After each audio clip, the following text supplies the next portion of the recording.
नमस्कार शेतकरी मित्रांनो, माझं नाव गजानन झाडे. स्वागत आहे आपल्या गजानन झाडे व्लॉग या यूट्यूब चॅनलवरती. तर आज मी माझ्या शेतातील जे एक नवीन वाण आहे, नवीन म्हणण्यापेक्षा जुनंच वाण आहे, पण आता या धकाधकीच्या जीवनाच्या काळामध्ये किंवा जास्त उत्पन्न घेण्याच्या कळीच्या गडबडीमध्ये आपलं हे जे वाण आहे ते आता मागे पडून गेलेलं आहे. तर एक अशा पद्धतीचं वाण आहे आपल्या शेतामध्ये, जी करडई आहे, जे पांढरं करडई असतं, ज्यापासून आपलं खाण्याचं तेल निघतं बघा शेतकरी मित्रांनो.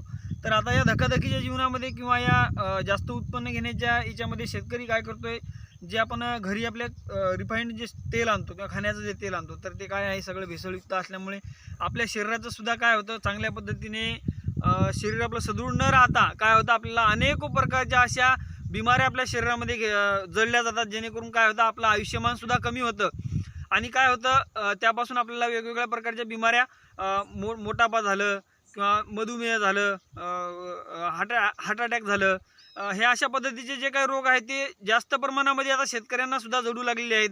कारण दिवसेंदिवस जे काही भेसळयुक्त खाणं असेल, फवारणीचं जे काही आपल्याला खाणं असेल, त्यामुळं काय होते, सगळे शेतकरी आता सुद्धा शेतकऱ्यांचं वयोमान सुद्धा पहिल्या ज्या आपल्या आज्याचं बापाचं जे वयोमान होतं त्या पद्धतीने आता शेतकऱ्याचं वयोमान राहिलेलं नाही. तर शेतकरी मित्रांनो, आज मी तुम्हाला माझ्या शेतामध्ये जे करडईचं वाण आहे त्याविषयी मी तुम्हाला थोडीशी माहिती सांगणार आहे. तरी माझ्या शेतकरी मित्रांनी बघा, आपल्या शेतामध्ये जे करडईचं वाण आहे त्याचं पीक प्लांट बघा किती चांगल्या पद्धतीने आपल्या शेतामध्ये बसलेला आहे.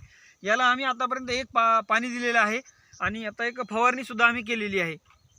तर शेतकरी मित्रांनो, करडई हे पीक किंवा करडई जी आपल्या शेतामध्ये आपण पीक घेतो, हे खरोखरच आपल्या आरोग्यासाठी खूप चांगल्या पद्धतीचं आहे. जेणेकरून काय होतं, आपल्या शेतामध्ये आपण करडईचं पीक ज्यावेळेस आपण घेतो, तर त्यावेळेस काय होतं, आपण आपली जी करडई आपण घाण्यामधून काढून आणतो, तर एवढं शुद्ध तेल, खाण्यायोग्य जे शुद्ध तेल आहे ते आपल्याला आपल्या पूर्ण जगामध्ये कुठेही भेटत नाही. जे आपण म्हणतो रिफाईंड केलेले तेल आहे, असं आहे, अमुक आहे, टमुक आहे, पण एवढ्या चांगल्या प्रतीचं तेल आपल्याला आपल्या घरामध्ये कधीच खायला मिळत नाही. तर शेतकरी मित्रांनो, माझी एकच विनंती आहे, जर आपल्याला शेती जरी कमी असेल तरी थोड्याफार पण आपल्याला एक वर्ष पुरेल अशा या पद्धतीने जर आपण करडईचं जे काही पीक आहे, जे काही वाण आहे, ते जर आपल्या शेतामध्ये घेतलं, तर आपल्या शुद्ध प्रतीचं जे आपल्याला तेल आहे खाण्यासाठी, खाण्यायोग्य, ते आपल्याला व आपल्या परिवाराला खाण्यासाठी होईल. हीच माझी आपल्या सगळ्यांना एक विनंती आहे की आपल्या शेतामध्ये तुम्ही करडईचं पीक घ्या. व अद्यापर्यंत आपल्या चॅनलला कोणी सबस्क्राईब केलं नसेल तर कृपया करून आपल्या शेतकरी मित्रांनी, आपल्या शेतकरी मित्रासाठी आपल्या चॅनलला तुम्ही सबस्क्राईब करा व बेल आयकॉनचे बटन दाबायला विसरू नका. तर या ठिकाणी मी आपला व्हिडिओ संपवतो मित्रांनो. धन्यवाद.